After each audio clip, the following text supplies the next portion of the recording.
Alright, real quick. This is a knife after the second filing, and I filed it, really sanded it. I used sandpaper. I used my strop block. I actually did some initial sanding outside using the vise, but I had some really deep scratches that I just wasn't happy with getting out. So I actually came back here and I hand filed this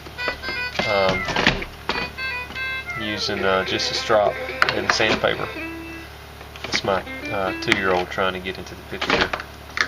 But I've got the edge down. I don't have my caliper in here, but that's about the thickness of a dime. That's what Tim from Sugarcreek Forge recommended.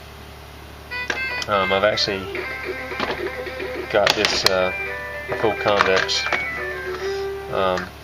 I don't have the best plunge lines, but I'm learning. So just like I say, a quick update. Like I say, I'm ready for the next step. Thanks.